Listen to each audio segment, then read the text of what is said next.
ஆரம்பத்தில் நம்முடைய நடத்திப்புகாரர்கள் சொன்னது போல நிலையான நகரம் நமக்கு இங்கே இல்லை. As our leaders told you in the beginning, here we have no continuing city. அது சீக்கிரத்தில் இந்த உலகத்துக்கு விடை கொடுக்கும் நாட்கள் நாம் அனைவருக்கும் நெருங்கிக் கொண்டிருக்கிறார். The day is drawing near when we are going to bid goodbye to this world.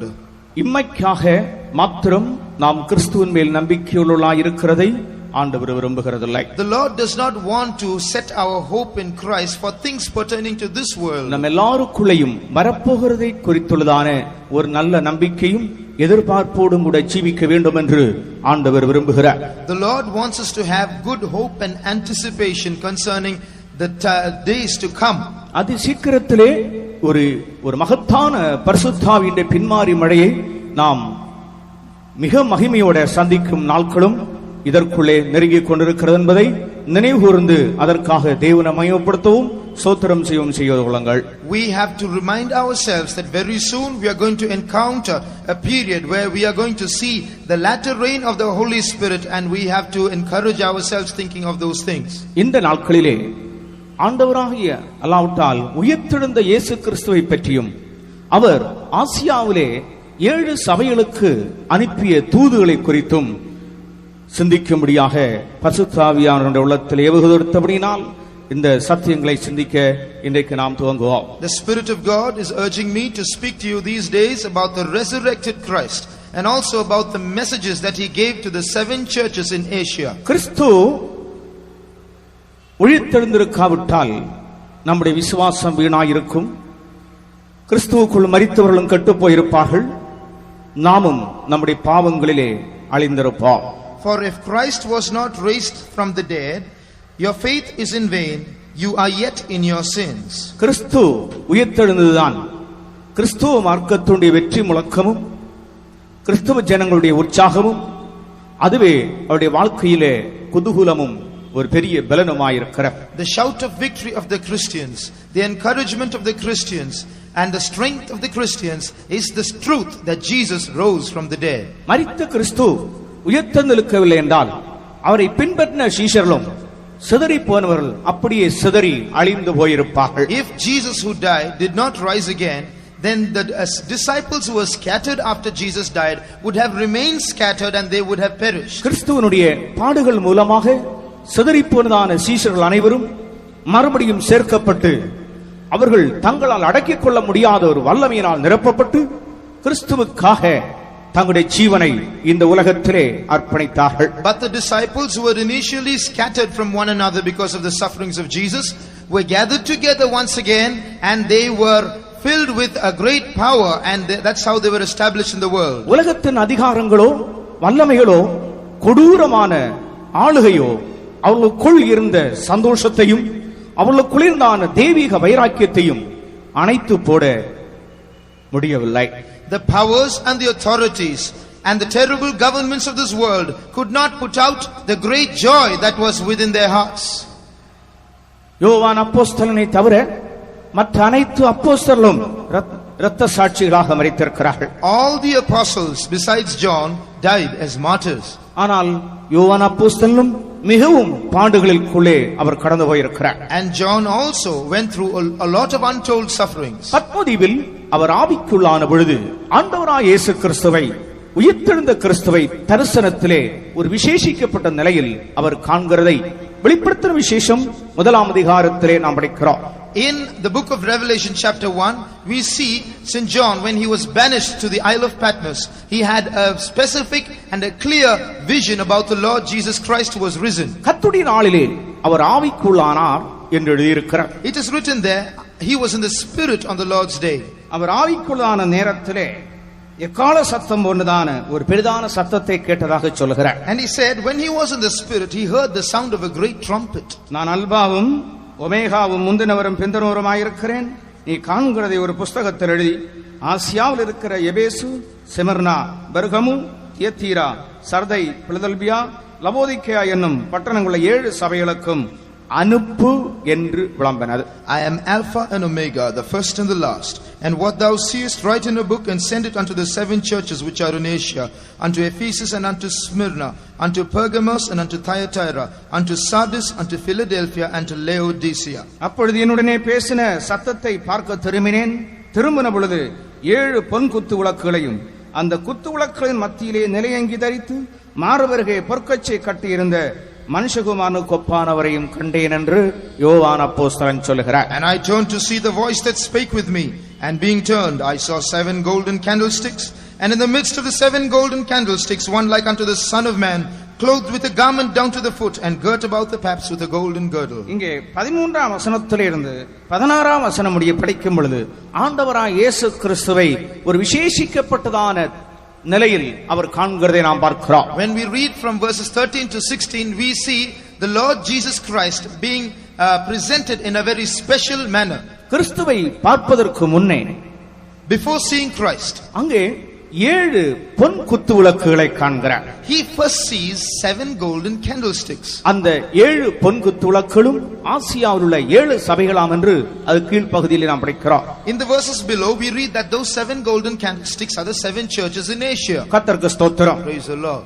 அருமையான தேவனுடைய ஜனங்களே, beloved people of God, அந்த பொன் குத்து விளக்குகளின் மத்தியிலே ஒருவர் அசைவாடிக் கொண்டிருக்கிறதையும் உலாவிக் கொண்டிருக்கிறதையும் யோவான் அப்போஸ்தலன் காண்கிறார். John the apostle sees someone walking about amidst those 7 golden candlesticks. அந்த பொன் குத்து விளக்குகளின் மத்தியிலே நின்று கொண்டிருக்கிறதான கிறிஸ்துவை யோவான் காண்கிற நேரத்திலே அவரை ஒரு நிலையங்கி தரித்த ஒரு நபராக பார்க்கிறார். When John the apostle saw this Son of Man walking in the midst of the 7 golden candlesticks, he saw him girt about with a long robe. கர்த்தருக்கு ஸ்தோத்திரம். Praise the Lord. அருமையானவர்களே, beloved, ஒரு தேவனுடைய பிள்ளைக்கு அவனுடைய வாழ்க்கையினுடைய மாதிரியும் வழிகாட்டியும் அவனுடைய ஜீவனும் அவனுடைய ஜீவனின் பலனும் கிறிஸ்துவாயிருக்கிறார். For a child of God, his example and his life and the strength of his life is Christ. ஒரு தேவனுடைய பிள்ளை என்று மாத்திரமல்ல, எந்த ஒரு மனிதனுக்காயினாலும் சரி, கிறிஸ்து அல்லாதபடி வேறு ஒருவராலும் ரட்சிப்பு இல்லை என்பது சத்தியமும் நிச்சயமான காரியம். And not only for a child of God, for any human being there is no salvation outside of Christ, and this is sure and certain. கிறிஸ்துவை பற்றி நாம் படிக்கும் பொழுது அவர் வெறும் ஒரு போதிக்கிறவராக மாத்திரமல்ல, முதலாவது அவர் செய்தார் என்றும் பின்பு அவர் பிரசங்கித்தார் என்றும் நாம் அப்போஸ்தலர் நடவடிக்கைகள் 1ஆம் அதிகாரத்திலே படிக்கிறோம். When we read about Christ, he was not a mere teacher. It is written in Acts of the Apostles chapter 1 and verse 1 that he first did and then taught. நீங்கள் 1ஆம் அதிகார அப்போஸ்தலர் நடவடிக்கைகள் 1ஆம் அதிகாரத்தினுடைய 2ஆம் வசனத்தை 3ஆம் வசனத்தையும் படிக்கும் பொழுது, when you read Acts of the Apostles chapter 1 verse 1 in English, அங்கே அவர் எடுத்துக்கொள்ளப்பட்ட நாள் வரைக்கும் செய்யவும் உபதேசிக்கவும் தொடங்கினார் என்று சொல்லி இருக்கிறார். it said that he began to both do and teach until the day that he was taken up. முதலாவது அவர் செய்தார் என்று சொன்னால் அவர் ஜீவித்தார், பின்பு பிரசங்கித்தார் என்று சொல்லி இருக்கிறார். When it says that he did and then taught, it means he first lived and then preached. கர்த்தருக்கு ஸ்தோத்திரம். Praise the Lord. அதாவது கிறிஸ்துவிலே வெறும் ஒரு ஆளத்துவத்தை மாத்திரமல்ல, அவருடைய சுபாவத்தையும் ஒரு ஆளத்துவமாக காண்கிறார். Now we don't merely see a personality in Christ, we see character personified in Jesus Christ.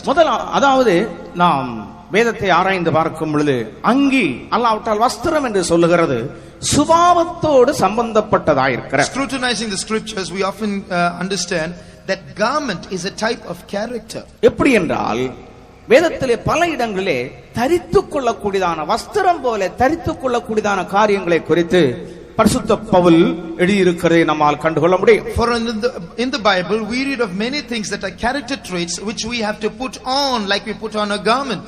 மாத்திரமல்ல, மனசாட்சியின் காலத்திலே ஜீவித்ததான யோபு என்கிறதான பக்தனும் கூட நீதியை உடுப்பாக வஸ்திரமாக தரித்துக் கொண்டதாக சொல்கிறார். Now even Job, a man who lived in the conscience period, speaks about being clothed with righteousness. யோபின் புத்தகம் 29ஆம் அதிகாரத்தினுடைய 14ஆம் வசனத்தை படிக்கும் பொழுது நீதியை நான் உடுப்பாக தரித்துக் கொண்டேன் என்று சொல்கிறார். In Job chapter 29 verse 14 he says, I put on righteousness and it clothed me. அந்த வசனத்தை படியுங்கள். நீதியை தரித்துக் கொண்டேன், அது என் உடுப்பாயிருந்தது. நீதியை தரித்துக் கொண்டேன், அது என் உடுப்பாயிருந்தது. I put on righteousness, it was my garment. ஏசாயா தீர்க்கதரிசி ஆண்டவரை தரிசனத்திலே பார்க்கிற நேரத்திலே, When Isaiah the prophet saw the Lord in a vision, 59ஆம் அதிகாரத்துடைய 17வது வசனத்திலே, in Isaiah 59:11, அங்கேயும் கூட சுபாவத்தை அவர் தரித்து ஒரு வஸ்திரம் போல தரித்துக் கொண்டிருக்கிறதை நம்மால் காண முடியும். we read that he is clothing himself with character.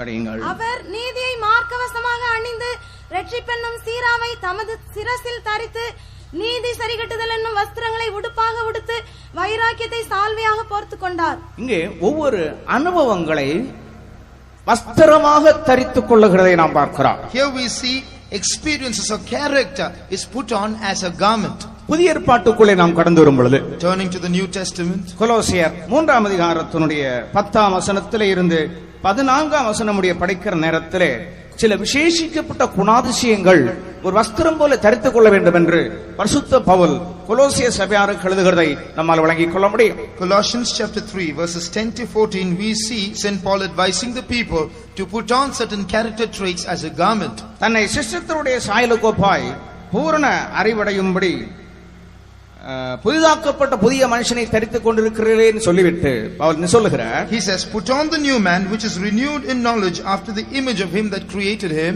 நீங்கள் தேவனால் தெரிந்து கொள்ளப்பட்ட பரிசுத்தரும் பிரியருமாய், Wherefore beloved, elect of God, holy and beloved, உருக்கமான இரக்கம், bowels of mercies, தயவு, kindness, மனத்தாழ்மை, humbleness of mind, சாந்தம், meekness, நீடிய பொறுமை. long suffering.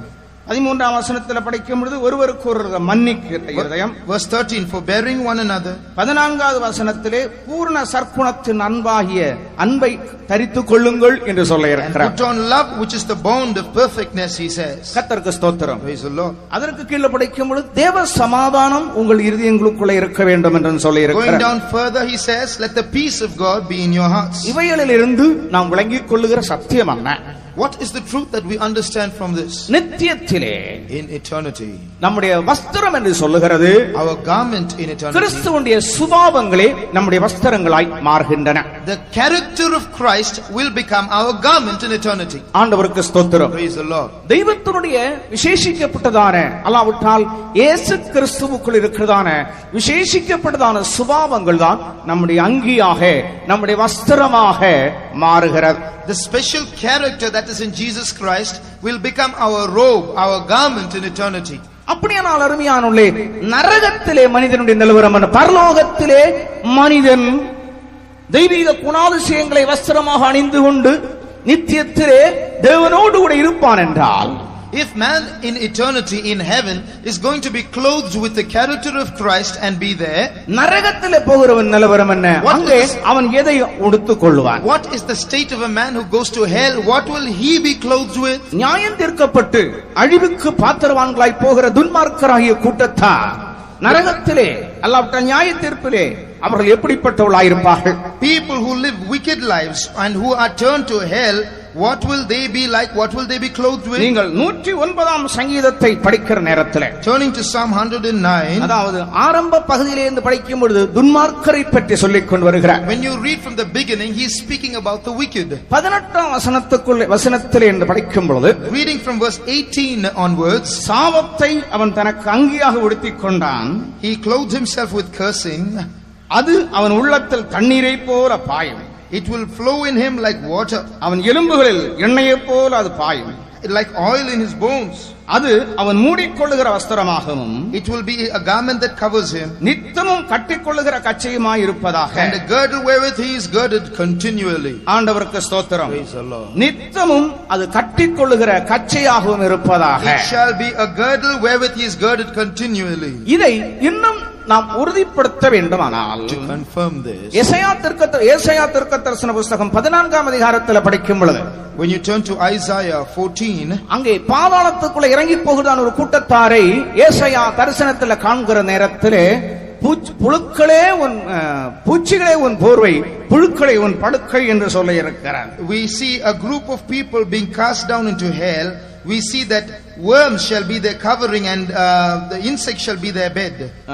புழுக்களே படிங்கள் 14ஆம் அதிகாரத்தினுடைய 11ஆம் வசனம். Verse 11 of chapter 14. உன் ஆடம்பரமும் உன் வாத்தியங்களின் முழக்கமும் பாதாளத்தில் தள்ளுண்டு போயிற்று.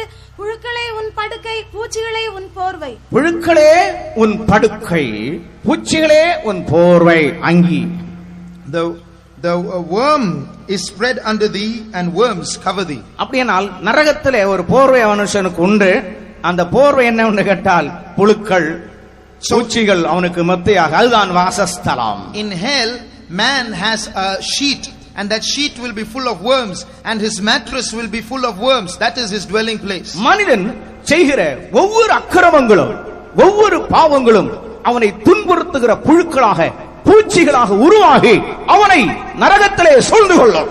Every sin that man commits in this world, every iniquity that he commits will be converted into worms and they will start afflicting him and tormenting him in hell. அவன் எந்த அளவுக்கு மற்றவர்களை துன்புறுத்துகிறவனாகவும் வேதனைப்படுத்துகிறவனாகவும் மாறுகிறானோ அதற்கேற்றபடி நியாய தீர்ப்பானது புழுக்களைப் போல பூச்சிகளைப் போல அக்கினி நெருப்பைப் போல அவனை சூழ்ந்து பிடித்து அது அவன் வஸ்திரம் போல நரகத்திலே உடுத்திக் கொள்வான். To the extent to which he commits sin against people, inflicting pain upon other people, all that will be converted and as judgment worms will eat upon him and inflict pain upon him and that will be his garment in eternity. அதே நேரத்தில் இந்த உலகத்திலே இயேசு கிறிஸ்துவின் இரத்தத்தினாலே பரிசுத்தமாக்கப்பட்டு அவருடைய வார்த்தையினாலே பரிசுத்தமாக்கப்பட்டு அவருடைய ஆவியினாலே பரிசுத்தமாக்கப்படுகிறான். அவருடைய ஜனங்களுக்குள்ளே உருவாக்கப்படுகிறான தெய்வீக குணாதிசயங்கள் அவர்களுக்கு வஸ்திரங்களாக உருவாகி அது அவருடைய வாசஸ்தலமாக நித்தியத்திலே பிரதிபலித்துக் கொண்டிருக்கும். At the same time, the character of the people of God who have been sanctified by the blood of Jesus, by the word of God and the Holy Spirit shall be converted into a garment in eternity in heaven for them. ஆண்டவருக்கு ஸ்தோத்திரம். Praise the Lord. இங்கே உயிர்த்தெழுந்ததான ஆண்டவராகிய இயேசு கிறிஸ்துவை யோவான் அப்போஸ்தலன் பத்மதீவிலே அந்த 7 பொன்குத்து விளக்குகளின் மத்தியிலே பார்க்கும் நேரத்தில் நிலையங்கி தரித்தவராய் அவர் காணப்படுகிறார். Here in this scripture portion, St. John the Apostle sees the resurrected Jesus walking in the midst of the 7 golden candlesticks, clothed with a garment down to the foot. அதனுடைய இன்னொரு அர்த்தம் என்னவென்றால் அது தேவத்துவத்துடைய பூரணத்தை, சுபாவ பூரணத்தை அது காண்பிக்கிறது. In one sense it reveals the perfection of the godly character. நீங்கள் கொலோசையர் 2ஆம் அதிகாரத்தினுடைய 9ஆம் வசனத்தை படிக்கிற நேரத்திலே தேவத்துவத்துடைய பரிபூர்ணம் எல்லாம் சரீர பிரகாரமாக கிறிஸ்துவுக்குள்ளே வாசமாயிருக்கிறது என்று பவுல் சொல்கிறதை நாம் பார்க்கிறோம். Colossians 2:9 we read, all the fullness of the Godhead dwells in Christ bodily. ஆண்டவருக்கு ஸ்தோத்திரம். Praise the Lord. அருமையான தேவனுடைய ஜனங்களே, நாம் ஒரு பூரணத்திற்காக அழைக்கப்பட்டிருக்கிறோம். Beloved people of God, we are called unto perfection. வேதவாக்கியம் சொல்லுகிறது, அநியாயம் செய்கிறவன் இன்னும் அநியாயம் செய்து கொண்டே இருக்கட்டும்.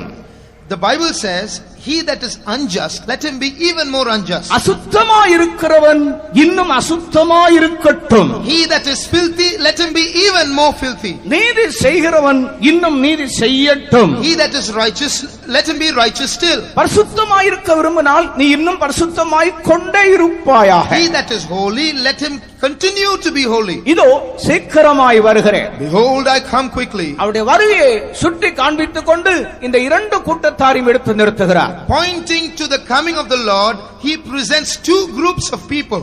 நான் வருகிறேன். I am coming.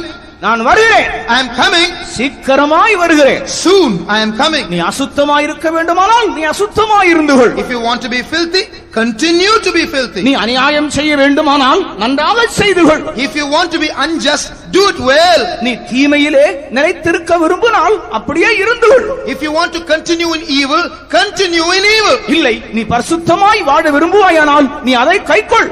Oh, if you want to be holy, keep holiness. நீ நீதி செய்ய விரும்பினால் அதை விட்டு விடாதே, கடைசி வரையந்தம் செய்து கொண்டே இருப்பாயாக. If you want to be just, don't forsake your righteousness. Do it till the end. நீ என்னோடு ஜீவிக்க விரும்புவாயானால் தெய்வீக சுபாவத்தை உன்னுடைய வாழ்க்கையிலே அடைய விரும்புவாயானால் அதை அடைந்து கொள்ளும்படியாக நாடுவாயாக.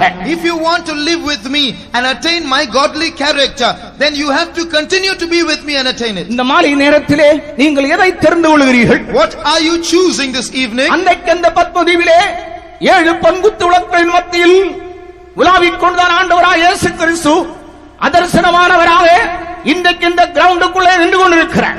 That Jesus Christ, the resurrected one who walked in the midst of the 7 golden candlesticks that day, is here in our midst as an invisible one.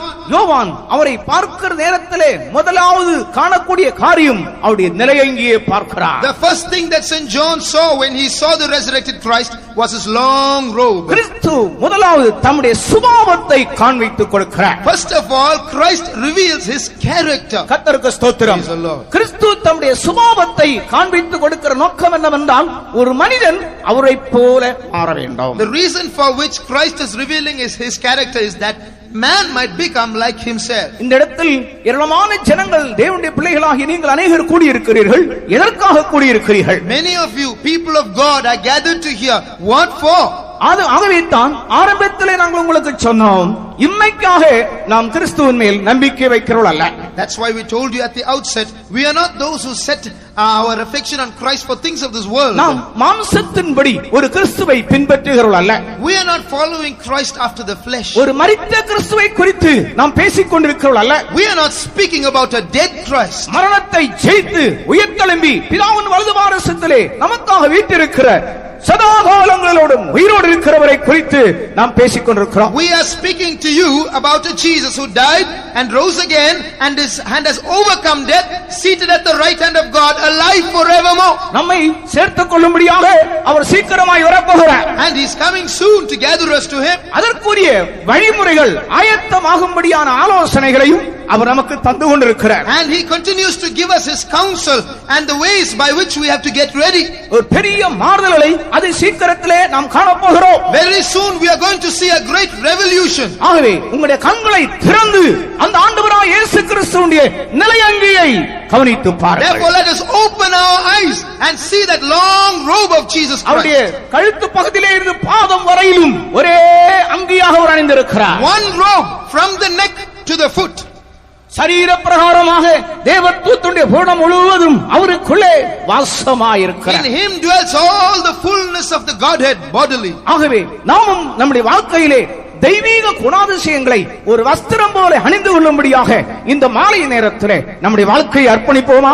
Let us all surrender our lives also this evening so that we also might be put on the character of Christ wholly. அப்படி என்றால் மாத்திரம்தான் அவரை சந்திப்பதற்கு நாம் ஆயத்தமாக முடியும்.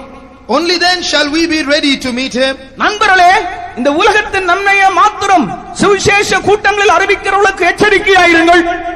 Beloved, be careful about those people who announce in their gospel meetings only the goodness of this world. உலகத்தின் ஆசீர்வாதங்களையும் ஐஸ்வர்யங்களையும் காட்டி உங்களை வஞ்சிக்கிற மனிதரை குறித்து மிகவும் எச்சரிக்கையாயிருங்கள். Beware of people who try to deceive you, showing you the greatness and the wealth of this world. ஆண்டவராகிய இயேசு கிறிஸ்து சுவிசேஷத்தின் ஆரம்பத்திலே அவர் சொல்லுகிறது என்னவென்றால், தேவனுடைய ராஜ்யம் சமீபமாயிருக்கிறது, மனம் திரும்புங்கள் என்று சொன்னார். How did Jesus begin his gospel?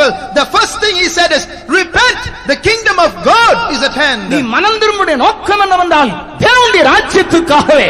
Why should you repent? It is for the kingdom of God. நீ ஆண்டவராகிய இயேசு கிறிஸ்துவை ஏற்றுக்கொள்கிற முக்கிய நோக்கம் பரலோகத்துக்காகவே என்பதை விளங்கிக் கொள்ள The வேண்டும். chief reason for which you accept Jesus is for heaven, and this you have to understand. இந்த உலகத்துடைய நன்மைகளை மாத்திரம் கருதி உலக மனுஷருடைய மகிமைகளை மாத்திரம் விரும்பி அதற்கு பின்னாலே ஓடிக்கொண்டிருக்கிறவர்களுக்கு ஐயோ என்று வேதம் சொல்லுகிறது. The Bible says, woe unto the people who follow Jesus only for the things of this world. ஆகவே உலக பிரகாரமான தேவைகள் நமக்கு வேண்டாம் என்று அல்ல, It does not mean we don't need the things of this world. நீங்கள் முதலாவது தேவனுடைய ராஜ்யத்தையும் அதனுடைய நீதியையும் தேடுங்கள். But first of all, seek the kingdom of God and his righteousness. அப்பொழுது இவைகள் அனைத்தும் உங்களுக்கு கொடுக்கப்படும் என்று நம்முடைய ஆண்டவரும் இரட்சகருமாகிய நம்முடைய கர்த்தர் சொல்லி இருக்கிறார். Our Lord and Savior Jesus Christ says, and all the other things of this world shall be added unto us. ஆண்டவருக்கு ஸ்தோத்திரம். Praise the Lord. இரண்டாவதாக யோவான் அப்போஸ்தலன் இந்த கிறிஸ்துவையிலே காண்கிறது என்ன? Secondly, what does St. John the Apostle see about Christ? கீழே அந்த வசனத்தில் நாம் படிக்கும் பொழுது மார்வருகே பொற்கச்சை கட்டினவராக நாம் அவரை பார்க்கிறோம். He was girt about the middle with a golden girdle, he says. பொதுவாக உபதேச ரீதியாக அவர் நம்மை தாயை போல போஷிக்கிறவர் என்பதற்கு ஒரு சத்தியம் வெளிப்படுத்தப்பட்ட பரிசுத்தவான்கள் போதிக்கிறார்கள். Doctrinally, our saints teach that he is a God who feeds us like a mother does. ஆனால் அருமையானவர்களே, இன்னொரு காரியத்தை நான் உங்களுக்கு நினைப்பூட்ட விரும்புகிறேன். But I want to remind you, beloved, about one more thing. மார்பு என்று சொல்லுகிறது ஒரு தகப்பன் தன் பிள்ளையை அரவணைக்கிற ஒரு இடமாயிருக்கிறார். The breast is a place where a father embraces his child. மோசே இடத்திலே ஆண்டவர் சொன்னார், What did the Lord tell Moses? நீ இந்த ஜனத்தை எல்லாம் ஒரு தகப்பன் தன் பிள்ளைகளை மார்பிலே அணைத்து கொண்டு போகிறது போல நீ கொண்டு போக வேண்டும் என்று சொன்னதை மோசே சொல்லி புலம்புகிறதை நாம் பார்க்கிறோம். We see Moses lamenting over the fact that God had instructed him, saying that he had to bear these people as a father bears his child upon the breast. என்னாகும் 11ஆம் அதிகாரத்துடைய 12வது வசனத்திலே இந்த காரியத்தை மோசே சொல்லி ஆண்டவரிடத்திலே பேசுகிறான். Moses makes this plaint against God, repeating this in Numbers chapter 11 verse 12. படியுங்கள்.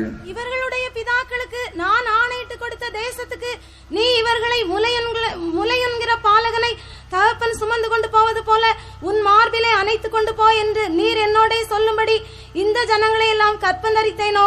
மார்பிலே அணைத்து கொண்டு போ என்று சொல்லும்படி இந்த ஜனங்களை நான் கற்பம் தரித்தேனோ. Did I conceive these people that he should tell me, carry these people upon in your bosom?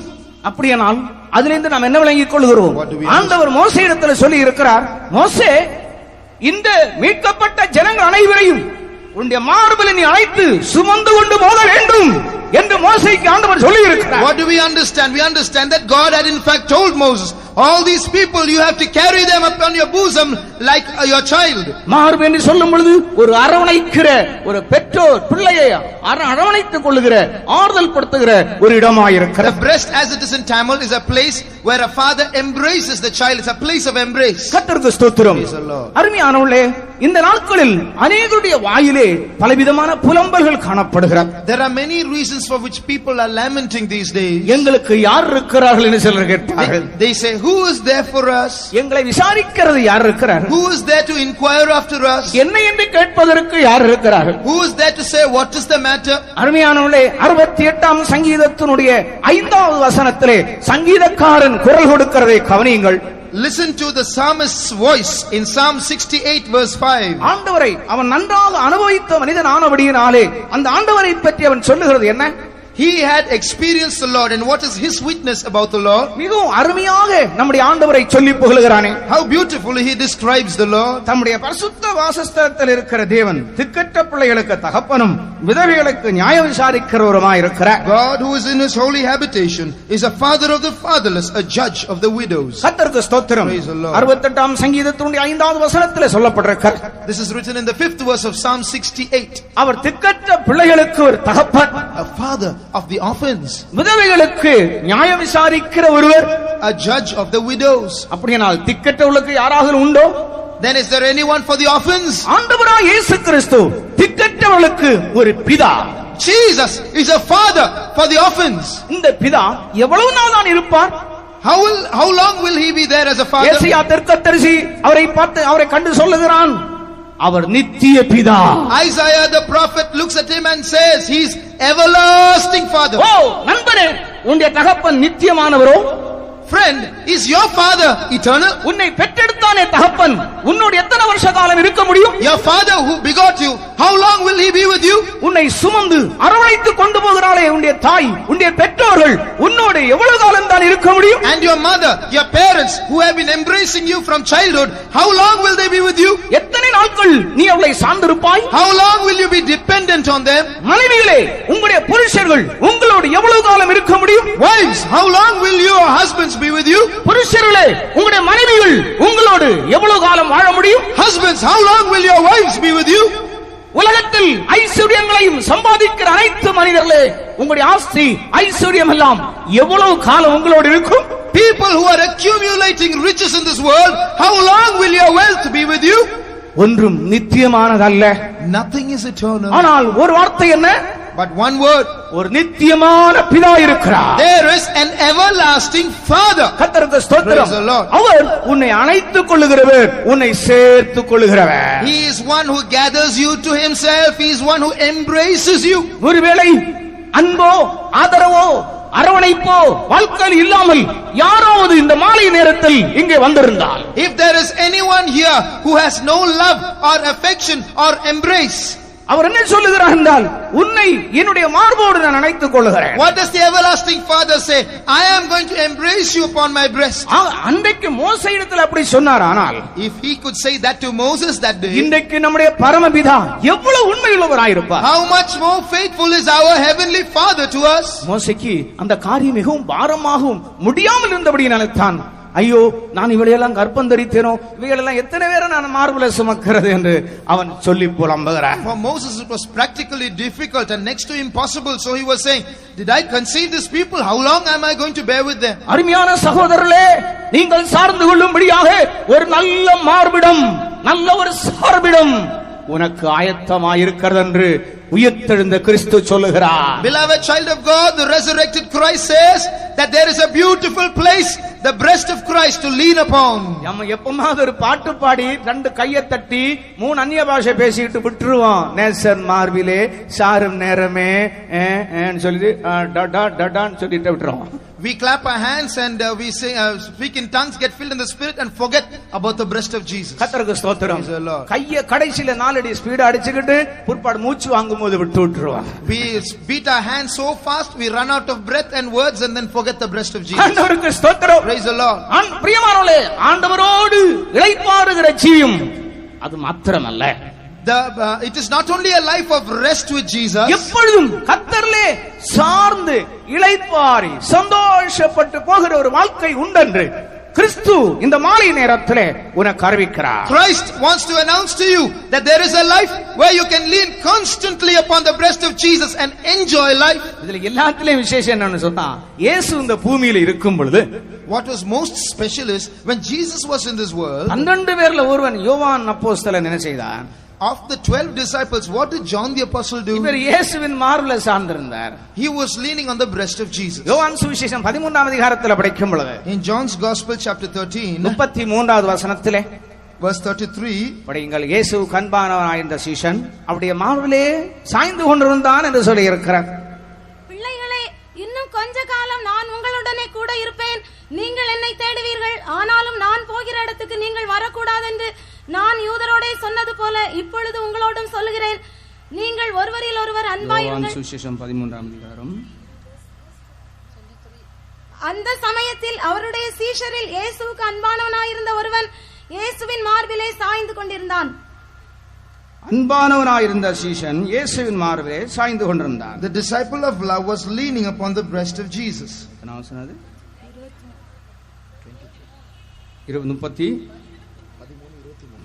அதிகாரத்துடைய 23வது வசனம். கர்த்தருக்கு ஸ்தோத்திரம். 13:23 அன்பானவனாயிருந்த சீஷன் இயேசுவினுடைய மார்பிலே சார்ந்து கொண்டிருந்தார். The disciple of love was leaning upon the breast of Jesus. அன்றைக்கு அவன் சார்ந்து கொண்டிருந்த நேரத்தில் கொஞ்சம் கூட அவருக்கு கோபம் வந்ததாக தெரியவே இல்லை. When he was leaning on the breast of Jesus, there doesn't seem to have been any anger on Jesus' part. நான் பழைய காலத்தை இப்போ ஞாபகத்தில் கொண்டு வருகிறேன். I remember the olden days. இப்போது இருக்கிற மாதிரி அந்த ஏதேசம் ஒரு 25 30 40 ஆண்டுகளுக்கு முன்னே, what I'm telling you happened about 40 years ago. போதுமான வாகன வசதிகள் இல்லாமல் இருக்கும் பொழுது, when there was not enough transport facilities, நாங்கள் ஆலயத்துக்கு ஆராதனைக்கு போய்விட்டு வருகிற நேரத்தில் when going to church and returning, நடக்க முடியாது. we can't walk. அப்போ நான் 4 வயசு 5 வயசு பையன். I was about 4 or 5 years old then. என்னுடைய சின்ன தம்பியும் கூட இருப்பான். And my little brother would be with me. நாங்கள் நடந்து வந்து கொண்டே இருப்போம். We will walk. கொஞ்ச தூரம் நடந்த உடனே 2 பேரும் அழ ஆரம்பிப்போம். After some time we will start crying. உடனே எங்க அப்பா என்ன செய்வாரு? What did our father do? ஒருதனை தூக்கி ஒரு தோள்ல வச்சிருவாரு. One on the shoulder, இன்னொருத்தன் தூக்கி இந்த தோல்ல வச்சிருவார். நாங்க ரெண்டு பேரும் தோளுக்கு மேல ஏறி உட்கார்ந்துறோம். Or both of us will sit on either shoulder.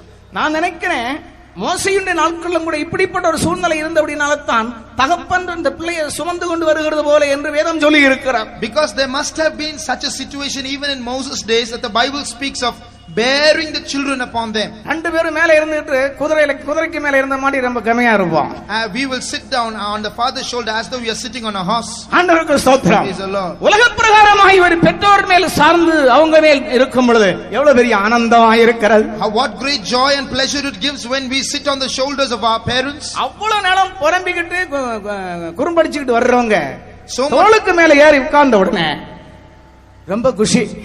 From lamentation on the ground, sitting on the shoulder changes to happiness. நண்பனே, இதோ பொற்கச்சை கட்டுனவராக மனுஷகுமாரன் இங்கே நின்று கொண்டிருக்கிறார். Oh man, behold, the Son of Man is standing here, girt about the paps with a golden girdle. நீ எங்கெல்லாம் சார்ந்து போனாயோ அதெல்லாம் உன்னை விட்டு விலகி போயிற்று. All that you have been leaning upon till now have forsaken you.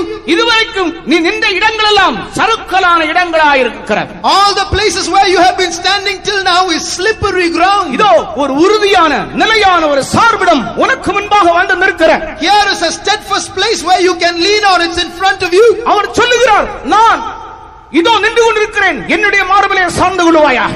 He says, I am standing before you, you lean upon my breast. மோசே பார்க்கல நான் விசேஷமானவர்.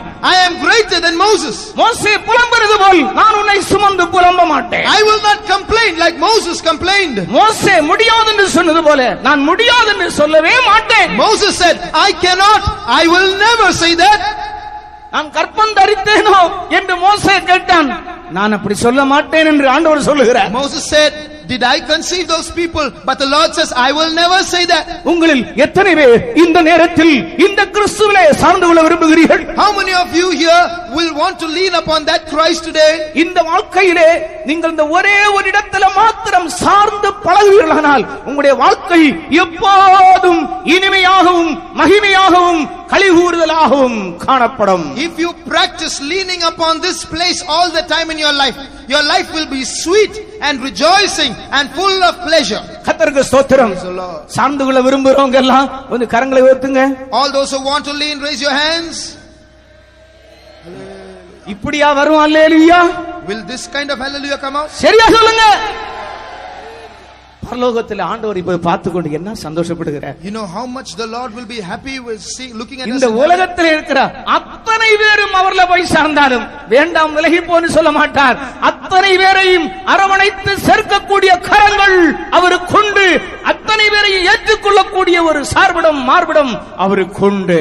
Even if every human being in this world comes to lean upon the breast of Jesus, he has a hand that can embrace all of them at once, and he has a breast that can accommodate all of them at once. ஆகவே தான் அவர் எல்லாரும் என்னிடத்தில் வாருங்கள் என்று சொன்னார். That is why he said, come unto me all ye. ஒரு குறிக்கப்பட்ட தேசமோ குறிக்கப்பட்ட ஜாதியோ ஒரு குறிக்கப்பட்ட இனமோ சமுதாயமோ அல்ல, எல்லாரும் வாருங்கள்.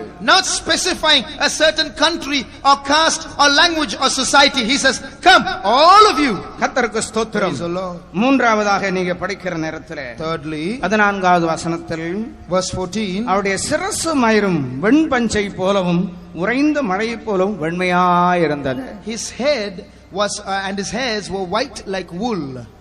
பிரியமானவர்களே, சிரசும் மயிரும் முழுவதும் ஒன்று போல் வெண்மையாக உறைந்த மழையை போல சுத்தமாய் காணப்படுகிறது. His head and his hair, they were uniformly the same color, all like wool and snow.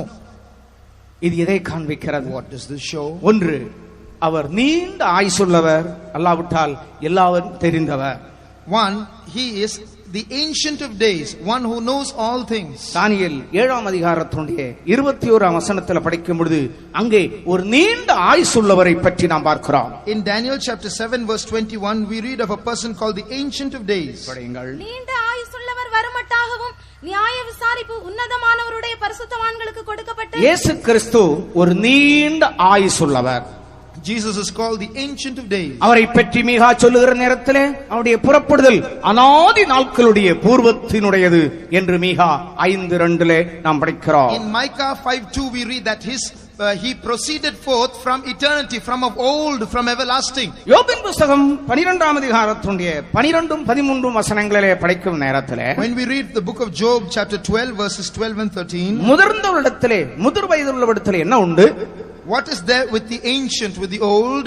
நீங்கள் முதியோரிடத்தில் ஞானமும் வயது சென்றவரிடத்தில் புத்தியும் இருக்குமே. முதியோரிடத்தில் ஞானமும் வயது சென்றவரிடத்திலே புத்தியும் இருக்குமே. With the ancient is wisdom, and in length of days is understanding. அவரிடத்தில் ஞானமும் வல்லமையும் எத்தனை அதிகமாயிருக்கும். அப்படியானால் அவரிடத்தில் ஞானமும் வல்லமையும் எத்தனை அதிகமாயிருக்கும்? If that be so, then how much wisdom and strength will be with him? முதியோர் என்று சொன்னால் இந்த உலகத்திலே 60 70 80 எல்லாம் போயாச்சுன்னா அவங்களுக்கு ஞானம் இருக்கும், அனுபவங்கள் இருக்கும். அப்படியானால் அவரிடத்தில் எவ்வளவுக்கு அதிகமாயிருக்கும் என்று கேட்கிறார். If people in this world after 60 can grow in wisdom because of experience, how much more experience he will have and wisdom he will have? முதியோரிடத்திலே ஞானமும் ஆலோசனை எல்லாம் இருக்கும் அல்லவா? There is wisdom and understanding with the ancient. ஆனால் ஆண்டவரிடத்தில் எவ்வளவு அதிகமாயிருக்கும்? How much more it will be with the Lord? அவர் அடைத்தால் யார் திறப்பான்? அவர் அடைத்தால் யார் If திறப்பான்? he shuts, who can open? படிக்கல அந்த வசனத்திலே. அவருக்கு தான் ஆலோசனையும் புத்தியும் உண்டு. இதோ அவர் இடித்தால் கட்ட முடியாது. அவர் இடிச்சா கட்ட முடியாது. அவர் மனுஷனை அடைத்தால் விடுவிக்க முடியாது. அவர் மனுஷனை அடைத்தால் விடுவிக்க முடியாது. இதோ அவர் தண்ணீர்களை அடக்கினால் எல்லாம் உலர்ந்து போகும். மேகங்களுக்கு கட்டளையிட்டால் எல்லாம் காஞ்சு போகும். அவர் அவைகளை வரவிட்டால் பூமியை கீழது மேலதாக்கும். சில இடங்களை மேல கீழே ஆக்கிட்டு இருக்கிறார், சில இடத்துல வறண்டு போயிட்டே இருக்கிறது. அவரிடத்தில் பலனும் ஞானமும் உண்டு. மோசம் போகிறவனும் மோசம் போக்குகிறவனும் அவர் கையின் கீழ் கர்த்தருக்கு ஸ்தோத்திரம். Praise the Lord. ஆண்டவரை பற்றி எவ்வளவு அழகாக சொல்லப்பட்டிருக்கிறது. What a beautiful description about the Lord. அருமையான தேவனுடைய ஜனங்களே, Beloved people of God, இதற்கு காரணம் என்னவென்றால், what is the reason for all these things? இந்த ஞானம் என்று சொல்லுகிறது என்ன? What is wisdom? இந்த அவருடைய சிரசும் மயிரும் வெண்பஞ்சு போல் ஒரு முதியோருடைய தலை போல் இருக்கிறதே, அது இதை காண்பிக்கிறது. His head and his hairs gave him an appearance of an old person. What does this show? என்னை குறித்தும் உன்னை குறித்தும் அவர் ஒரு மிகுந்த திட்டம் உள்ளவரும், அவர் மிகுந்த ஒரு பிளான் உள்ளவருமாக காணப்படுகிறார். God has a great purpose and a plan concerning you and me. இந்த இடத்தில் வந்திருக்கிற ஒரு நபராகிலும் தேவனுடைய திட்டத்துக்குள் இல்லாமல் இல்லை. There is no person who is here who is outside the plan of God. நீ எந்த குடும்பத்தை சார்ந்தவனோ, எளியவனோ, ஐஸ்வர்யமானோ யாராயிருக்கலாம், ஆனால் தேவனுடைய திட்டம் பிளான் என்கிற ஒன்று உன்னை குறித்து இருக்கிறது என்பதை ஆண்டவர் சொல்லுகிறார். No matter what family you belong to, you may be poor or rich, your status might be anything, but the Lord says that he has a definite plan concerning you. கொலோசியர் 2ஆம் அதிகாரத்தினுடைய 3வது வசனத்தில் படிக்கும் பொழுது, ஞானம் அறிவு என்கிறதான பொக்கிஷங்கள் எல்லாம் ஆண்டவராகிய இயேசு கிறிஸ்துவுக்குள் இருக்கிறதே. Colossians 2:3 we see that in him are hidden all the treasures of wisdom and knowledge. அவருக்குள் ஞானம் அறிவு என்பவைகளாகிய பொக்கிஷங்கள் எல்லாம் அடங்கி இருக்கிறது. அவருக்குள்ளே ஞானம் அறிவு என்கிறதான பொக்கிஷங்கள் அனைத்தும் அடங்கி இருக்கிறது. In him all the treasures of wisdom and knowledge are hidden. அருமையானவர்களே, இந்த இடத்தில் வந்திருக்கிற ஒவ்வொரு தேவனுடைய பிள்ளைகளும் அவர் யாராயிருந்தாலும் தங்களை குறித்து தேவன் வைத்திருக்கிற நோக்கத்தை முதலாவது விளங்கிக் கொள்ள வேண்டும். Whoever you might be, if you have come here, you must first of all understand God's purpose concerning you. தேவனுடைய நோக்கத்தை ஒரு மனிதன் விளங்கிக் கொள்வானால் அவன் ஆண்டவரிடத்தில் என்ன கேட்பான்?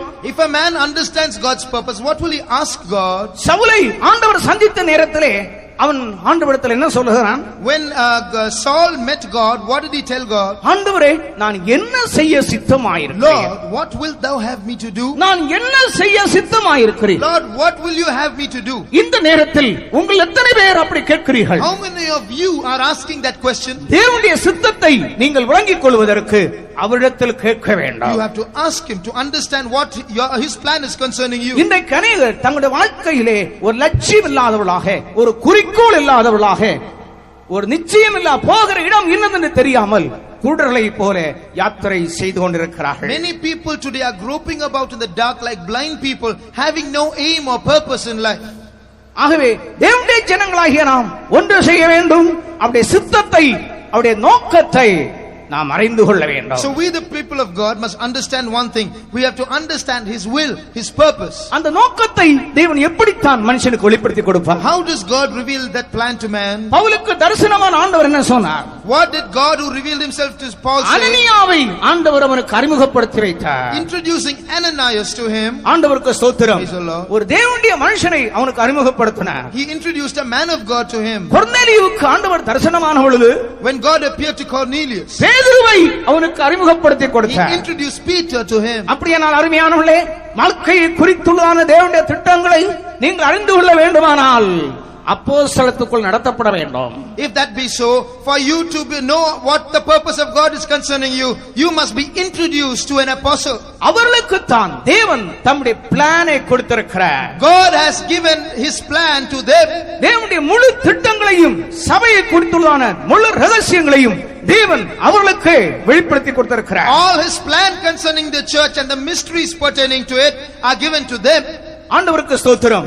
ஏனென்றால் அவர் கட்டளையிட்ட யாவற்றையும் கைக்கொள்ளும்படி அவர்களுக்கு உபதேசம் பண்ணுங்கள் என்று அவர்களுக்கு அவர் கட்டளை கொடுத்தார்.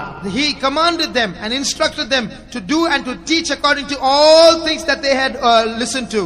கர்த்தராகிய இயேசு கிறிஸ்து கட்டளையிட்ட யாவற்றையும் யார் கைக்கொண்டதை போதிக்கிறார்களோ அந்த இடத்துக்கு நீ வருகிறது வரையிலும் உன்னை குறித்து தேவனுடைய பிளான் சித்தத்தை திட்டத்தை நீ விளங்கிக் கொள்ள முடியாது. Till you come to the place where you are able to till you come to the place where you find people who are able to teach all the plan of God and all that God has taught, the plan of God cannot be fulfilled in your life. எங்கு நான் அலைந்து கொண்டிருந்தாலும் வர வேண்டிய இடத்துக்கு நீ வந்து சேருகிறது வரையிலும் தேவனுடைய அனந்த ஞானத்தை வேண்டும். So make a determination this evening. You must come to that state of perfection this evening. தேவனுக்கு மகிமை உண்டாவதாக. Praise the Lord. நான்காவதாக நாம் படிக்கும் பொழுது Fourthly, அங்கே அவருடைய கண்கள் அக்கினி ஜுவாலையைப் போல் இருந்தது என்று சொல்லி இருக்கிறார். his eyes were like flames of fire. அவருடைய கண்கள் அக்கினி ஜுவாலையைப் போல் இருந்தன. His eyes were like flames of fire.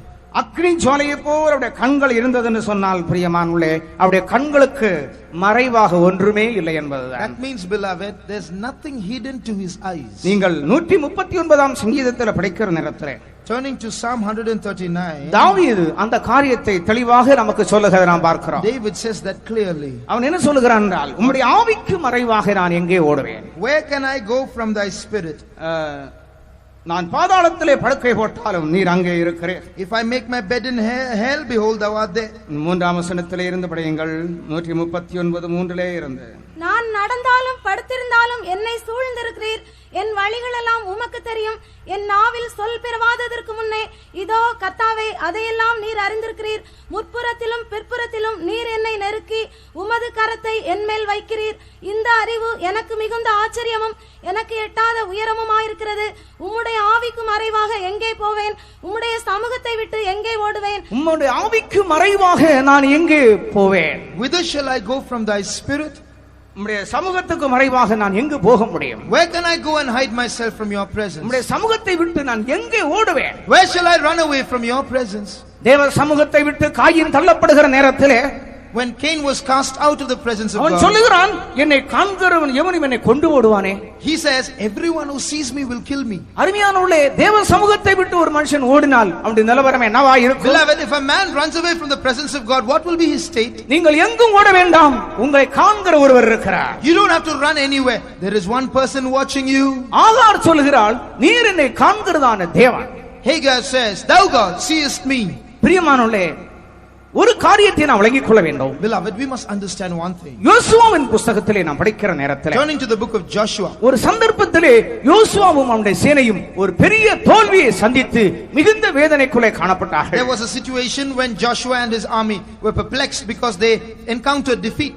அதற்கு முன்னே நடந்த யுத்தங்கள் எல்லாம் மாபெரும் வெற்றியை தங்களுடைய வாழ்க்கையிலே அவர்கள் பெற்றுக்கொண்டார்கள். Every war fought before that had ended up in great victories. ஆனால் என்ன சம்பவித்தது? What happened now? ஆயிக்கு முன்பாக அவர்கள் போகிற நேரத்திலே When they went to fight against Ai, பயங்கரமான ஒரு தோல்வி அவர்கள் சந்தித்தார்கள். terrible defeat. அதற்கு காரணம் என்ன? What was the reason? அதற்கு காரணம் என்ன? What was the reason?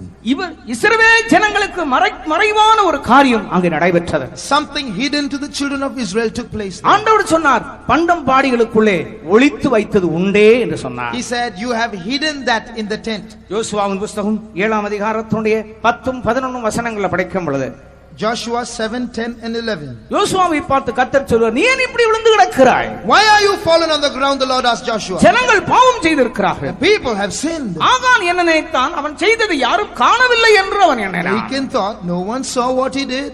படிங்கள். அப்பொழுது கர்த்தர் யோசுவாவை நோக்கி, எழுந்திரு, நீ இப்படி முகங்குப்புற விழுந்து கிடக்கிறது என்ன? இஸ்ரவேலர் பாவம் செய்தார்கள், நான் அவர்களுக்கு கட்டளையிட்ட என் உடன்படிக்கையை மீறினார்கள். சாபத்தீடானதில் எடுத்துக்கொண்டதும், களவு செய்ததும், வஞ்சித்ததும், தங்கள் பண்டம்பாடிகளுக்குள்ளே வைத்ததும் உண்டே. தங்கள் பண்டம்பாடிகளுக்குள்ளே வைத்ததும் உண்டே. They have put it amongst their own stuff. இது யோசுவா காணவில்லை. Joshua didn't see it. இஸ்ரவேலிலே போர்ச்சவர்கள் யாரும் காணவில்லை. Soldiers of Israel didn't see it. ஆனால் தேவன் அதை கண்டார். But God saw it. நீ மறைத்து வைத்தது உண்டே. You have hidden it. இந்த மாலை நேரத்திலே This evening. உன்னுடைய வாழ்க்கையிலே மறைவாக இருக்கிற ஒவ்வொரு காரியங்களையும் காணக்கூடிய ஒரு கண் இங்கே உலாவிக் கொண்டிருக்கிறது என்பதை அறிந்து கொள்ள வேண்டும். Understand that there is a pair of eyes here that can penetrate everything inside you. உன்னுடைய ரகசியமும் அந்தரங்கவுமான சகல காரியங்களும் அவருடைய கண்களுக்கு முன்பாக வெளியரங்கமாக நிர்வாணமாக இருக்கிறது என்று வேத வாக்கியம் கூறுகிறது. Everything that is hidden and secret to everyone else, his eyes can see, says the word of God. அவருடைய கண்களுக்கு மறைவான சிருஷ்டி ஒன்றுமே இல்லை. Neither is any creature hidden in his sight. நீ அந்தரங்கத்தில் செய்த ஒவ்வொரு பாவங்களையும் ஆண்டவர் கண்டிருக்கிறார் என்பதை நீ அறிய வேண்டும். You must understand that God has seen every sin that you have committed in secret. ஒருவேளை காவல்துறையினர் அறியாமல் இருக்கலாம். Perhaps the police may not know. மோப்பனாயும் கொஞ்ச தூரம் ஓடிவிட்டு நின்றிருக்கலாம். மோப்பனாய் And the dog can also would have given up its scent. கைரேகை நிபுணர்களுக்கும் காணாமல் இருக்கலாம். கைரேகை And the fingerprint experts, they or the forensic department may have given up. யாராலும் கண்டுபிடிக்க முடியவில்லை. தப்பித்திருக்கிறாயோ? Maybe nobody has seen. Do you think you have escaped? மோப்பனாய பார்த்தாலும் மோசமானவரா நம்ம ஆண்டவரே? Is our God inferior to those sniffer dogs? கைரேகை நிபுணர்களை பார்க்கலும் ஒன்றும் தெரியாதவரோ நம்முடைய ஆண்டவர்? Is our God ignorant like those forensic experts? கண்களை உண்டாக்குனவர் காணாரோ? He that made the eye, shall he not see? காதுகளை உண்டாக்குனவர் கேளாரோ? He that made the ear, shall he not hear? நீ எங்கே ஓடினாலும் உனக்கு மார்க்கமே இல்லை. Wherever you run, you cannot escape. நீ ரகசியத்தில் செய்ததும் வெளியரங்கமாய் மறைவிடங்களில் செய்ததும் காணக்கூடிய ஒரு கண் உண்டு என்பதை நண்பனே அறிந்து கொள்வாயாக. Oh friend, you understand that there is a pair of eyes that has seen all that you have done in hiding. யாரும் உன்னை தப்புவிக்க முடியாத இடத்தில் நீ போய் நிற்பதற்கு முன்னே இந்த கண்கள் அண்டையிலே நீ surrender ஆவாயாக. You must surrender before those eyes before you come to a place where you cannot escape anymore. எல்லா கண்களும் மறைக்கப்பட்டிருக்கிறது. ஆனால் கர்த்தருடைய கண்களை நீ மறைக்கவே முடியாது. You may be hidden from every eye, but you cannot hide from God's eye. மனிதர் பேசுகிற ஒவ்வொரு அவதூறான தீமையான வார்த்தைகளும் கர்த்தருடைய காதுகள் கேட்டுக் The கொண்டிருக்கின்றன. ears of the Lord are hearing every evil word spoken by every human being. எல்லாவற்றையும் கொண்டு வந்து நியாயத்திலே நிறுத்துகிற ஒரு நாள் உண்டு. A day will come when every word shall be brought before judgment. கிறிஸ்து மரித்து அழிந்து போனவர் இல்ல, அவர் உயிர்த்தெழும்பி நின்று கொண்டிருக்கிறார். Christ is not dead and gone, he is alive, he is standing here. இது மரித்த மார்க்கம் அல்ல. This is not a dead religion. இது கல்லறைக்குள்ளே இருக்கிற மார்க்கம் அல்ல. This is not a religion that is in the grave. இந்த மார்க்கம் கல்லறை மார்க்கம் அல்ல. This is not a graveyard religion. இது உயிர்த்தெழுதலின் மார்க்கம். This is a religion of life. இது ஜீவிக்கிற கிறிஸ்து. This is a resurrected Christ. மரணத்துக்கும் பாதாளத்துக்கும் உரிய திறவுகோல்களை உடையவராய் இருக்கிறேன் என்று முழங்குகிறார். He shouts, behold, I have the keys of hell and of death. இந்த மாலை நேரத்திலே This evening, அந்த கண்கள் உன்னை காண்கிறது. those eyes are watching you. அந்த கண்கள் உன்னை காண்கிறது. Those eyes are watching you.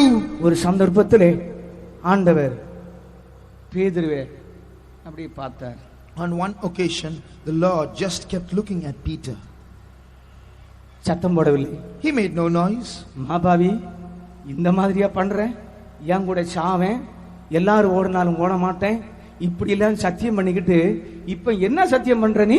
What a traitor.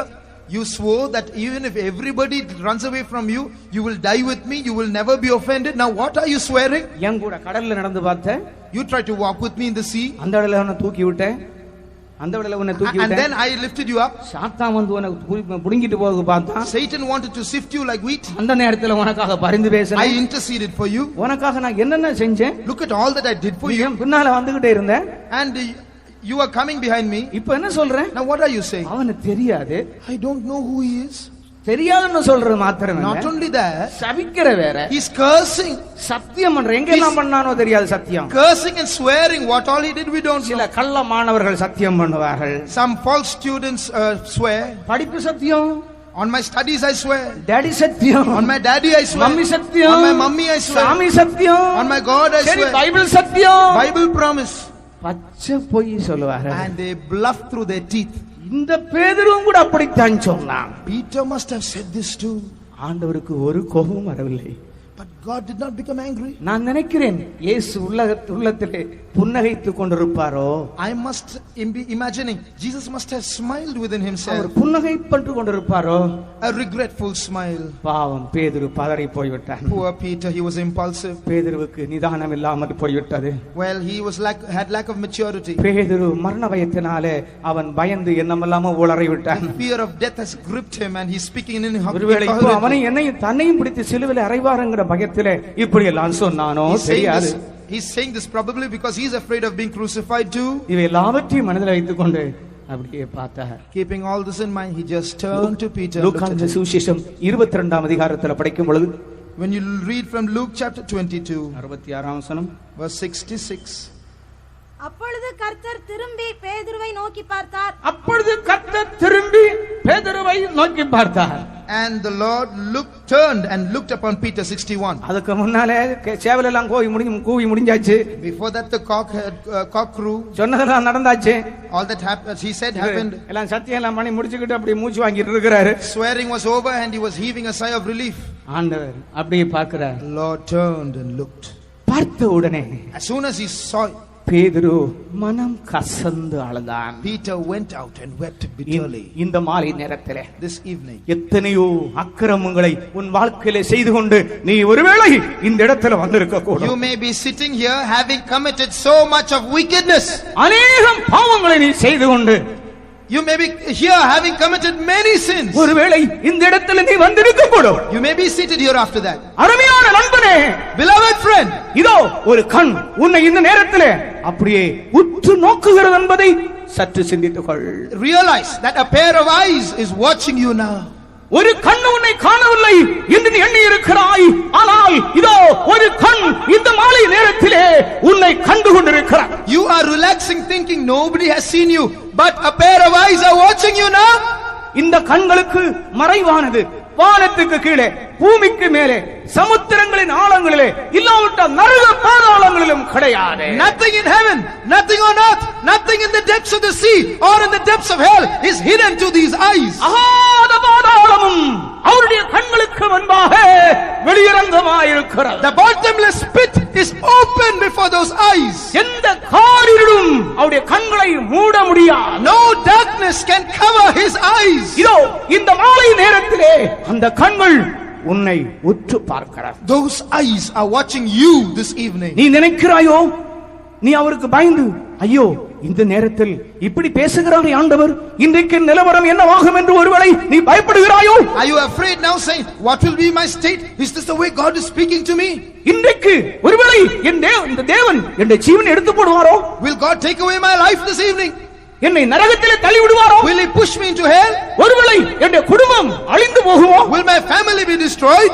என்னல் ஏதாவது ஒரு ஆக்கனை தீர்ப்பு நான் செய்த பாவத்தின் நிமித்தமாக ஒருவேளை இன்றைக்கு எனக்கு வரக்கூடுமோ? will I have to face judgment for what I have done? நண்பனே, உன்னை அவர் ஆக்கனைக்குள்ளாக்க மாட்டார். he will not condemn you, friend. உன்னை தள்ளிவிடும்படியாக அவர் இன்றைக்கு உன்னோடு பேசவில்லை. he is speaking to you today not to cast you aside. நீ இருக்கிற இடத்தில் இருந்து கொண்டு அந்த பேதுரு மனம் கசந்து அழுது போல உன்னை காண்கிற உன் நிலவரத்தை அறிந்திருக்கிற தெய்வத்துக்கு முன்பாக மனம் கசந்து அழுவாயாக. like Peter wept bitterly, sitting where you are, realizing your own wickedness, weep bitterly. இந்த நேரத்தில் உங்களுடைய வாழ்க்கையிலே உங்களுடைய பாவங்கள் உணர்த்தப்படுகிறவர்கள் யாராவது இருப்பீர்களானால் கர்த்தருடைய சமூகத்திலே மனம் கசந்து அழுவீர்களாக. if there is anyone convicted of his or her sins this evening, weep bitterly in the presence of God. நீ எதை செய்தாயோ அது முழுவதும் அவருடைய கண்களுக்கு முன்பாக வெளியரங்கமாய் இருக்கிறபடியால் நீ தப்பித்து எங்கும் ஓட முடியாது. You cannot run or escape anywhere because what you have done is open, manifest before him. ஒருவேளை நீ கள்ளத்தோணியில் ஏறி போவதற்கு திறமையுள்ளவனாக இருக்கலாம். கள்ளத்தோணியில் ஏறுறதுக்கு கள்ளப்படகுல You might be an expert in piracy. Passport இல்லாம போறதுக்கு உனக்கு திறமை இருக்கலாம். You might be able to go by boat without a passport. கள்ளக்கடத்தலுக்கு உனக்கு திறமை இருக்கலாம். You might be a good smuggler. கஞ்சா கடத்தலுக்கு உனக்கு திறமை இருக்கலாம். You may be good at smuggling ganja. எல்லாவற்றுக்கும் உனக்கு திறமை இருக்கலாம். உன்னை யாரும் ஒண்ணுமே பண்ண முடியாது. You think nobody can do anything to you. நீ எல்லாருடைய கண்களையும் மூடி போட்டுட்டு ஓடுகிறாய். You are closing everyone's eyes and doing things. இப்படியே உன் நாட்கள் ஓடிக்கொண்டிருக்கிறது. Your life is going away like this. ஆனால் இதோ உன்னுடைய நிலவரத்தை ஆண்டவர் உனக்கு முன்பாக எடுத்து காட்டி வைக்கிறார். But the Lord is showing you your state now. கர்த்தருடைய ஆவியானவர் இந்த நேரத்தில் இறங்கிக் கொண்டிருக்கிறதை நான் ஆவியில உணர்கிறேன். I realize the Spirit of God coming down in our midst now. நீங்கள் எல்லாரும் கொஞ்ச நேரம் கண்களை மூடுவீர்களா? Shall we all close our eyes for some time? உயிர்த்தெழுந்த கிறிஸ்து நிலையங்கி தரித்தவராக மார்பருகே பொற்கச்சை கட்டினவராக அவருடைய சிரசும் வயிறும் வெண்பஞ்சை போல காணப்படுகிறது. The resurrected Christ, clothed with the garment down to the foot, girt about the paps with a golden girdle, his head and his hairs are white like wool, is standing before அவருடைய us. கண்கள் அக்கினி ஜுவாலையை போல் எரிந்து கொண்டே இருக்கிறார். His eyes are burning like flames of fire. அவருடைய கண்களுக்கு முன்பாக இப்பொழுது நாம் இதோ நின்று கொண்டிருக்கிறோம். We are standing before those eyes now. நீ இன்றைக்கு என்ன பேசினாய்? What did you speak today? இன்றைக்கு உன்னுடைய நாவை எப்படி வளைத்தாய்? How did you bend your tongue today? உன் சகோதரனுக்கு விரோதமாய் நீ பேசினாயா? Did you speak against your brother? இன்றைக்கு நீ திருடினாயா? Did you steal today? இன்றைக்கு ரகசிய பாவங்களை நீ செய்தாயா? Did you commit secret sins today? உன்னுடைய இருதயம் இன்றைக்கு எங்கெல்லாம் போனது? Where did your heart travel today? உன்னுடைய சிந்தனை மண்டலங்கள் எங்கெல்லாம் சுற்றிக் கொண்டிருந்தது? Where did your thoughts go? ஓ, கர்த்தருடைய கண்கள் இதோ உலாவுகிறது. The eyes of the Lord are walking here. பேதுருவை நோக்கி பார்த்தது போல கர்த்தருடைய கண்கள் இப்பொழுது இதோ உன்னை நோக்குகிறது. The eyes that saw Peter that day are watching you now. கண்களை மூடுங்கள். Close your eyes. கர்த்தருடைய ஜனங்களே, கதறி அழுங்கள். People of God, weep bitterly. உங்களுடைய வஸ்திரங்களை அல்ல, உங்களுடைய இருதயங்களை கிழித்து தேவ சமூகத்தில் நொறுக்குங்கள். Rend not your garments but your hearts, and let your heart become contrite in presence of God. சிறியோர் முதல் பெரியவர்கள் வரையிலும் அழுது புலம்புவார்களாக. Both small and great, let them weep and lament in God's presence. கர்த்தாவே, மன்னியும் ஆண்டவரே, மன்னியும் ஆண்டவரே என்று புலம்புவோமாக. Forgive me, O Lord.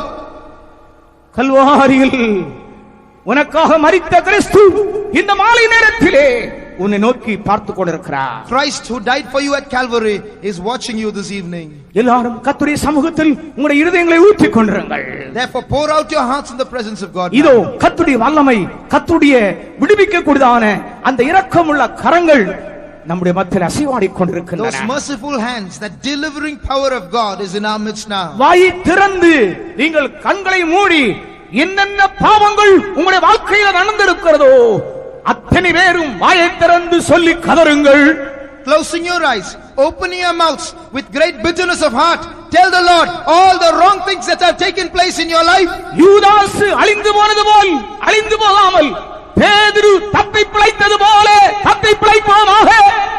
You must not perish like Judas perished. You must escape like Peter escaped. யூதாஸ் மனஸ்தாபப்பட்டான், ஆனால் நேரம் கடந்து போயிற்று. Judas repented, but it was too late. யூதாசும் குழப்பக்காரன் தான், பேதுருவும் குழப்பக்காரன். Judas was a troublemaker, Peter also. தாவீதும் குற்றவாளிதான், சவுலும் குற்றவாளிதான். David was a guilty man and so was Saul. ஆனால் சவுலுக்கு இரக்கம் கிடைக்கவில்லை, தாவீதுக்கு இரக்கம் கிடைத்தது. Saul found no mercy, David found mercy. பேதுருவுக்கு இரக்கம் கிடைத்தது, யூதாசுக்கு இரக்கம் கிடைக்கவில்லை. Judas found no mercy, Peter found mercy. உன்னை காண்கிற ஒரு தேவன் இருக்கிறார். There is a God who is watching நீ you. மற்றவர்களை நியாயம் தீர்த்துக் கொண்டிருக்கலாம். Don't judge others. உனக்குள்ள பாவம் இல்லையோ? Is there no sin in you? உனக்குள்ள அக்கிரமம் இல்லையோ? Is there no iniquity in you? Why உண்மையானவர்களை பேசுகிறதோ? Is your mouth speaking the truth? நீ உண்மையாய் நடக்கிறாயோ? Are you walking faithfully? தாழ்த்துவாயாக. Humble yourself. மனஸ்தாபப்படுவாயாக. Repent. கண்ணீர் விடுவாயாக. Shed tears. கர்த்தருடைய கோபாக்கினையின் கலசம் வாழ்க்கையில் வருவதற்கு முன்னே அவரை நோக்கி கூப்பிடுங்கள். Before the cup of the wrath of God is poured on us, Call out to him. எல்லாருடைய முகத்தை நீங்கள் மூடி போடலாம், ஆனால் கர்த்தருடைய முகத்தை மறைக்க முடியாது. You can hide the face of everyone, but not the face of God. கண்களை மூடி இருதயத்தை தேவ சமூகத்தில் ஊற்றிக்கொண்டு அவரோடு நெருங்கி வாருங்கள். Close your eyes. Pour out your heart in the presence of God. Draw nigh to him. இந்த கிரவுண்டுடைய கடைசி எல்லையில் இருக்கிற ஒரு நபராகிலும் கர்த்தர் உன்னோடு பேசி உன் வாழ்க்கையை உணர்த்தினாரானால் நீ எழும்பி முன்னுக்கு வருவாயாக. Dear child of God, even if you are seated right at the back, if the Lord is speaking to you and convicting you, you get up and come forward. ஆண்டவரே என் மேல் இரங்கும், பாவியாகி என் மேல் கிருபையாயிரும் என்று சொல்லிக்கொண்டு அவருடைய சமூகத்தில் உன்னை அர்ப்பணித்துக் கொண்டு வருவாயாக. Surrender yourself. Tell him, Lord, have mercy on me. Have mercy on me, a sinner. ஓ, இந்த மாலை நேரத்திலே பிசாசு உன்னை பிடித்துக் கொண்டு போக நீ இடம் கொடுக்காதே. Don't give room to the devil to take you away this evening. உன்னை பிடித்திருக்கிற பாவம் மறுபடியும் உன்னை தொடர்ந்து வரும்படிக்கு தயவு செய்து நீ அதை சுமந்து கொண்டு போகாதே. Don't carry your sin with you, that sin that has been holding you till now. நீ ஒரு பையனாய் இங்கே வந்திருக்கலாம், ஆனால் ஒரு உண்மையுள்ளவனாய் போவாயாக. You may have come here as a liar. Go back as a faithful நீ ஒரு person. பயங்கரமான திருடனாய் இருக்கலாம், ஆனால் நீ உன்னுடைய குற்றத்தை ஒத்துக்கொண்டு ஆண்டவரை நோக்கி வருவாயாக. You may be a thief, but admit your fault and come to the Lord. எல்லோரும் ஜெபியுங்கள். All of you pray. எல்லாரும் வாய்களை விரிவாய் திறந்து ஜெபியுங்கள். All of you open your mouths and pray. தேவனுடைய ஆவியானவராமே கல்லான உள்ளங்களை நொறுக்குவாராக. Let the Spirit of God melt the hard hearts. ஜனத்துடைய இருதயங்கள் மெழுகுபோல் தேவனுடைய சமூகத்திலே உருகுவதாக. Let the hearts of people melt like wax in the presence of God. நொறுங்குண்டதுமான இருதயத்தை புறக்கணிக்காத ஒரு அன்புள்ள ஆண்டவர் இதோ இங்கே அசைவாடிக் A கொண்டிருக்கிறார். loving God who will not cast out the contrite hearts is walking in our midst. Oh Jesus, oh Jesus, மன்னியும் ஆண்டவரே Jesus. Oh மன்னியும் ஆண்டவரே Jesus. மன்னியும் ஆண்டவரே மன்னியும் ஆண்டவரே Jesus. பேதுருவுக்கு இறங்கினது போல் இறங்கும் ஆண்டவரே.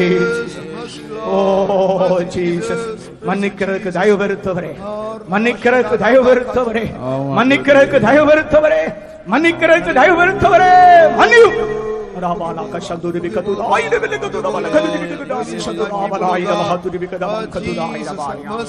Hallelujah, praise the Lord, praise the Lord, praise the Lord, praise the Lord, praise the Lord, praise the Lord, praise the Lord, praise the Lord, praise the Lord, praise the Lord, praise the Lord, praise the Lord, praise the Lord, praise the Lord, praise the Lord, praise the Lord, praise the Lord. இப்பொழுது நாம் எல்லாரும் எழும்பி நின்று ஒரு பாடலை படிப்போம். We are all going to get up and sing a song now. இந்த நம்முடைய கன்வென்ஷன் பாட்டுத்தாளிலே 10ஆம் பாட்டு தேவா இயேசு ரட்சகாய்ங்கிற பாட்டை, Song number 10 of our hymn sheet. கர்த்தர் இரக்கத்தோடு நம்முடைய மத்தியில் இடப்பட்டு கொண்டிருக்கிறார். Mercifully the Lord is dealing with us. இந்த நேரத்தில் இந்த பாட்டு படிக்கிற நேரத்தில் ஆண்டவருக்காக உங்களுடைய இதயங்களை கொடுக்கிறவர்கள் நீங்கள் முன்னுக்கு வரலாம். As we sing this song, those who want to give their hearts to Jesus can come forward. படிப்போம்.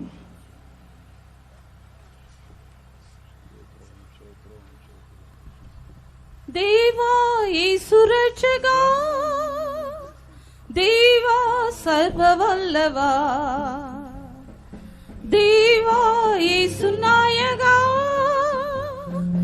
தேவாதி தேவா மானேசரே, தேவாதி தேவா மானேசரே, கனிவுடன் இறங்குமே கரமதை நீட்டுமே சுகமதை எரியுமே அன்பே அணைக்கிறே பாவ பாரமாட்டு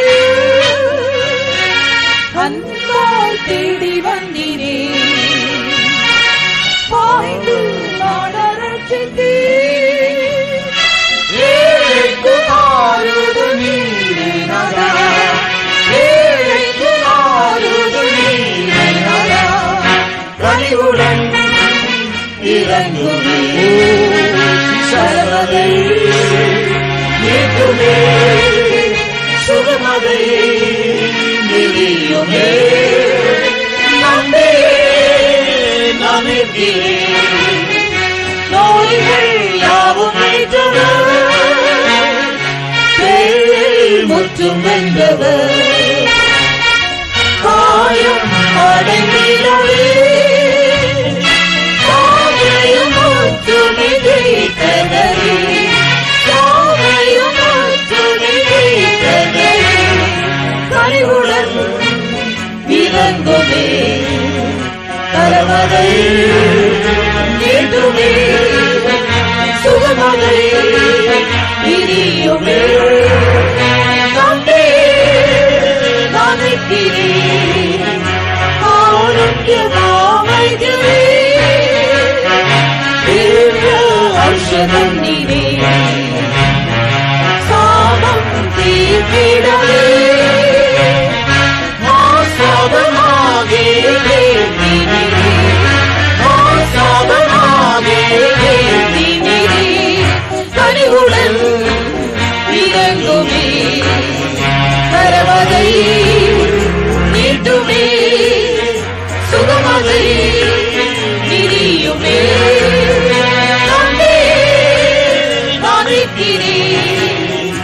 ஆத்துமை என்பதே சரி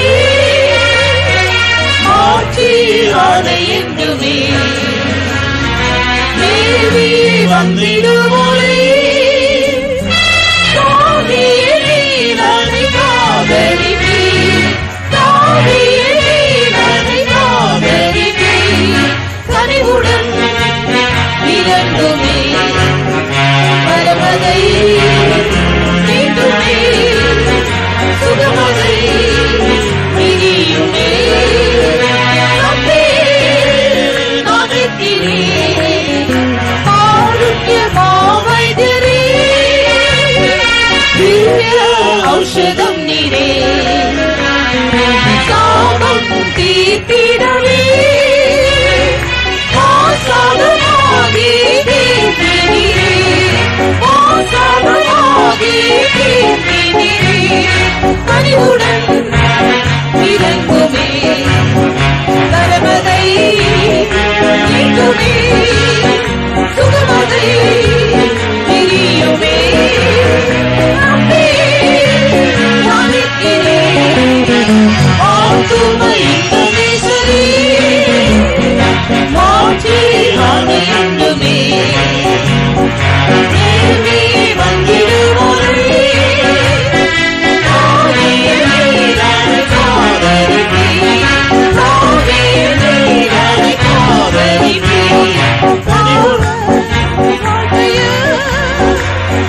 அன்பால் தேடி வந்திரே பாய்ந்து வாழி ஏழைக்கு ஆறுதல் நீராதா ஏழைக்கு ஆறுதல் நீராதா பாரு பாரு வாழ்க்கையில் அன்பால் தேடி வந்திரே பாய்ந்து வாழ ரட்சிக்கே ஏழைக்கு ஆறுதல் நீராதா ஏழைக்கு ஆறுதல் நீராதா பாவ பார வாழ்க்கையில் அன்பால் தேடி வந்திரே பாய்ந்து வாழ ரட்சிக்கே ஏழைக்கு ஆறுதல் நீராதா ஏழைக்கு ஆறுதல் நீராதா பாவ பார வாழ்க்கையில் அன்பால் தேடி வந்திரே பாய்ந்து வாழ ரட்சிக்கே ஏழைக்கு ஆறுதல் நீராதா ஏழைக்கு ஆறுதல் நீராதா பாய்ந்து வாழ ரட்சிக்கே ஏழைக்கு ஆறுதல் நீராதா ஏழைக்கு ஆறுதல் நீராதா பாய்ந்து வாழ ரட்சிக்கே ஏழைக்கு ஆறுதல் நீராதா ஏழைக்கு ஆறுதல் நீராதா ஏழைக்கு ஆறுதல் நீராதா ஏழைக்கு ஆறுதல் நீராதா ஏழைக்கு ஆறுதல் நீராதா ஒரு காரியத்தை கவனியுங்கள். Pay attention to one thing. உன் பாவ நிலவரத்தை மாத்திரமல்ல, Not just your state of sin. இன்றைக்கு உன்னுடைய வியாதியின் நிலவரத்தையும் கூட கர்த்தர் காண்கிறார். The Lord looks at the state of sickness too. ஒருவேளை என்ன சொல்லக்கூடும், Perhaps you might say, scan ரிப்போர்ட்டிலே உனக்கு ஒரு வியாதியும் இல்லை என்று சொல்லுகிறார்கள். the scan report might say you are not sick. உன்னுடைய சரீரம் முழுவதும் டெஸ்ட் பண்ணி பார்த்து உனக்கு ஒரு வியாதியும் இல்லை என்று மருத்துவர்கள் சொல்லுகிறார்கள். Whole body is tested and they say you are not sick. ஆனால் நீயோ வேதனைப்பட்டுக் கொண்டிருக்கிறாய். But you are suffering. யாரும் உன்னுடைய பலவீனத்தை காண முடியவில்லை. Nobody can see your weakness. எல்லா மனிதருடைய கண்களும் மறைக்கப்பட்டிருக்கிறது. The eyes of man are hidden to இதோ them. கர்த்தருடைய கண்கள் அதை காண்கிறது. The eyes of the Lord can see it. உன்னுடைய வியாதியை கர்த்தருடைய கண்கள் காண்கிறது. The eyes of the Lord see your sickness. உன்னுடைய பலவீனத்தை கர்த்தருடைய கண்கள் The காண்கிறது. eyes of the Lord see your weakness. உன்னுடைய போராட்டத்தை கர்த்தருடைய கண்கள் The காண்கிறது. eyes of the Lord see your conflict. இதோ நீ அதிலே இருந்து சுகமானாய். Behold, you have been delivered. மருத்துவர்களால் கண்டுபிடிக்க முடியாத வியாதியிலிருந்து பலவீனத்திலிருந்து இதோ இப்பொழுது கர்த்தருடைய வல்லமை உன்னை தொடுகிறது. The power of God is delivering you from sicknesses that the doctors could not diagnose. யாரும் காணாததை கர்த்தர் கண்டு உன்னை விடுதலையாக்கி இருக்கிறார். The Lord has seen your sickness and delivered you. அவர் கனிவுடன் இறங்குகிறார். With mercy he is descending. கனிவுடன் இறங்குமே கரமதை கர்த்தருடைய கரம் உன்னை தொடுகிறது. The eyes of the Lord is touching you.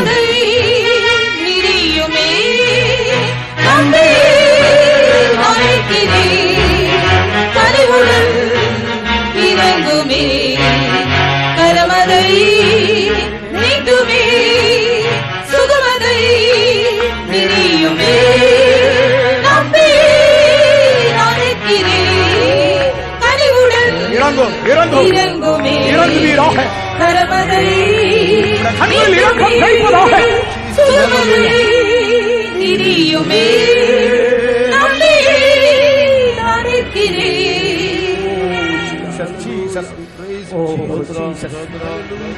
மெய்யாகவே அநேக தீராத வியாதிகள் இப்பொழுது சுகமாகின்றன. Many chronic sicknesses are being healed now.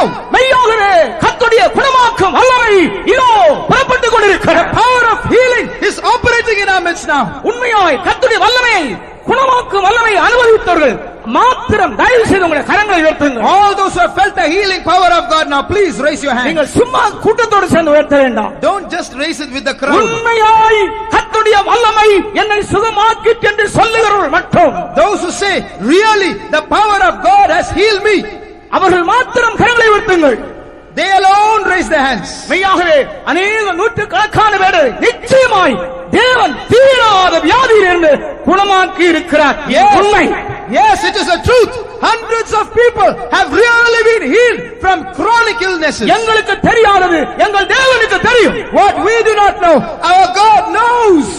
மருத்துவர்களுக்கு தெரியாதது இயேசுவுக்கு தெரியும். What the doctors do not know, our Jesus knows. கர்த்தர் உனக்கு இறங்கி The இருக்கிறார். Lord has had mercy on you. இனி நீ பாவம் செய்யாதே. Go and sin no more. இன்று முதல் ஒரு புதிய தீர்மானத்தோடு கூட இயேசுவை பின்பற்றும்படியாக ஓடி வருவாயாக. Come forward, running forward with a new determination to follow Jesus. ஆண்டவர் நமக்கு உதவி செய்வார். May the Lord help us.